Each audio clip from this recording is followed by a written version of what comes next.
Ya, kalau dari data yang kita siapkan ini, kita setiap harinya ada sekitar 40 orang gabungan dari beberapa rekan yang ada di stakeholder Sarulangun, termasuk dari Pemda, dari BPBD, dari Puskes, semuanya kita gabungkan di sini. Termasuk teman-teman dari komunikasi Senkom juga kita ada.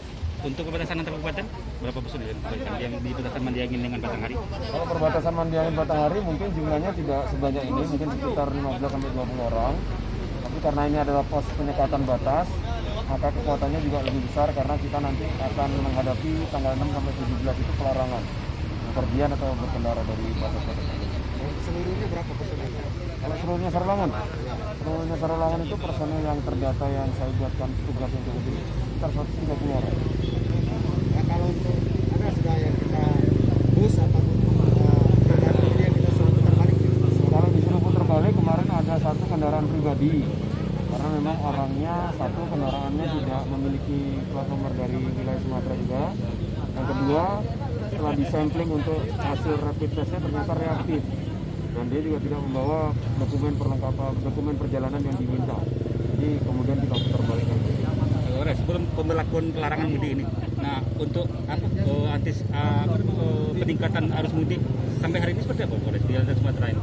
Kalau dibilang peningkatan arus mudik, kita sebenarnya tidak melihat peningkatannya secara signifikan ya.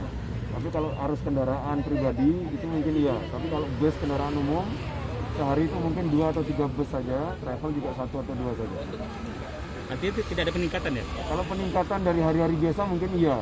Tapi kalau jumlah pemudiknya itu dia mudik atau enggak, itu kita tidak bisa memastikan apakah dia mudik atau enggak. Karena kalau pengetatan ini kan sejatinya kita tidak kemudian melarang full.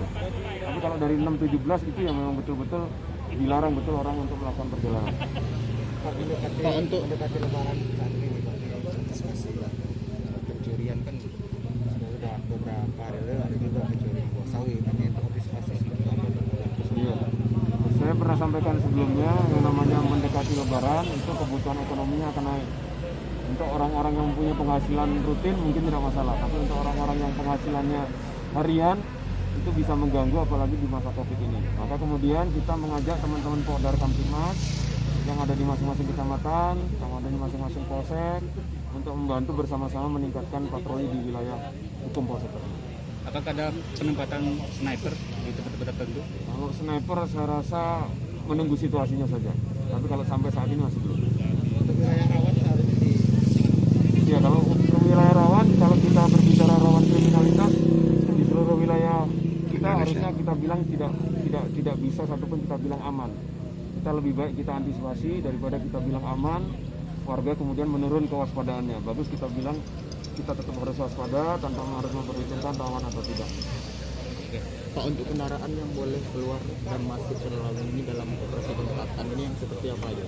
Kalau kendaraan persyaratannya sebenarnya yang disebutkan itu adalah surat perjalanan, kemudian satu hasil kesehatan tes atas COVID itu.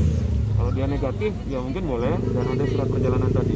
Tapi kalau tidak ada itu mungkin ya kita, kalau misalkan dia punya surat perjalanan tapi tidak ada surat tes kesehatan COVID-nya yang menyatakan dia bebas, kita suruh turun, kita ambil sampel di sini. Kalau ternyata positif atau reaktif ya sementara tidak boleh kita lepaskan ke wilayah hukum Sarulangun. Kalau surat vaksin sudah Boleh. Nah, ditunjukkan saja tidak apa-apa. Nah, karena vaksin itu kan memang masyarakat belum, kalau kita berbicara vaksin sekarang.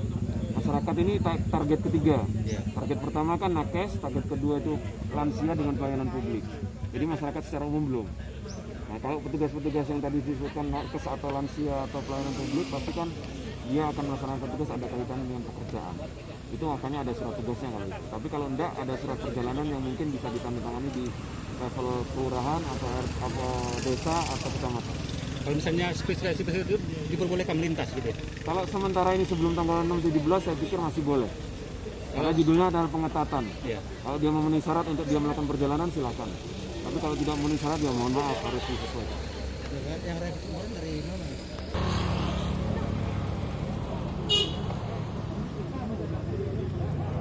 Tadi kalau memang dia ada sudah surat enggak usah.